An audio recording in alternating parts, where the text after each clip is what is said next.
Guide ചെയ്യാൻ ആരും ഉണ്ടായിരുന്നില്ല.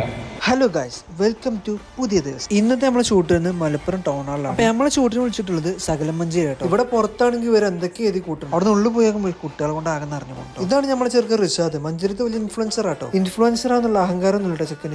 ഇതാണ് അത് റിഫ് കേട്ടത്. ഇവളൊരു സെലിബ്രിറ്റി എന്നൊക്കെ പറയുന്നുണ്ട്. പരിപാടിക്ക് നമ്മളെ MLA സീക്രട്ട് ഏജന്റ് ഒക്കെ വന്നു. ഇത് കഴിഞ്ഞാണ് വെറുതെ ഇരിക്കുന്ന ഒരു കുട്ടിക്ക് 10,000 രൂപ ക്യാഷ് ബാക്കും കിട്ടി നറുക്കെടുപ്പിലൂടെ കേട്ടോ. പേരുണ്ടാവും ഇവളി വർത്താനം കേട്ടാറെ പേടിച്ച് നിൽക്കുകയാണെന്ന്. എല്ലാവരും താടി മുടുക കളർ ചെയ്യുന്നുണ്ട്. പക്ഷെ ഒറ്റ താടി തന്നെ കളർ ചെയ്യാൻ എനിക്ക് ഇപ്പോൾ ഒരു ഐഡിയ കിട്ടിയില്ല കേട്ടോ. അതിനടുത്ത ഷൂട്ട് കഴിഞ്ഞ എല്ലാവരും ഇതും പറഞ്ഞ് നമ്മൾ അവിടെ നിന്ന് ഇറങ്ങി. അവിടെ നമ്മൾ നേരെ ഇത് വണ്ടിക്ക് ഇൻഷൂർ എടുക്കാനാണ്. ഇൻഷൂർ കൊടുത്ത് നമ്മൾ നേരെ തണുത്തൊരു സർവത്ത് കുടിച്ച് നമ്മൾ നേരെ പെരയി പോയി. എന്റെ നാട്ടിലാണ് ഇപ്പൊ മുക്കിലും മുയിലൊക്കെ കച്ചവടം. സ്കൂൾ കൂട്ടിയതല്ലേ, കുട്ടികളൊക്കെ പൈസ ഉണ്ടാക്കാൻ തുടങ്ങി. നിങ്ങൾ മാക്സിമം ഇങ്ങനത്തെ കുട്ടികൾക്ക് സപ്പോർട്ട് ചെയ്യും. അടുത്ത ഷൂട്ട് വരുന്നത് മഞ്ചേരി ജ്യൂസിലാണ്, അത് കുഴിമഞ്ചേരി. ഈ കൊണ്ടുവരുന്ന ഐറ്റംസ് ഒക്കെ നമുക്ക് വീഡിയോ ചെയ്യാനുള്ള കേട്ടോ. ഇത് മാത്രമല്ല വേറെ കുറച്ച് ഐറ്റംസ് ഉണ്ട് കേട്ടോ. ഞാൻ അവിടെ നിന്ന് പോയി പറഞ്ഞ് നമ്മൾ നേരെ പെരയി പോയിട്ടോ. എന്തൊക്കെ മുട്ടായികൾ അടുത്ത്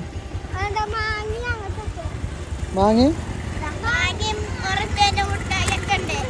മുട്ടായോ? എത്ര? കുട്ടികൾക്ക് കുറച്ചൊന്നുമില്ല, ഒരുപാട് ഐറ്റംസ് ഉണ്ട് കേട്ടോ. അപ്പൊ നമ്മൾ അക്കൗണ്ട് ഫോളോ ചെയ്യാത്തവരാണെങ്കിൽ ജസ്റ്റ് ഒന്ന് ഫോളോ ചെയ്തോളൂ. നമസ്കാരം.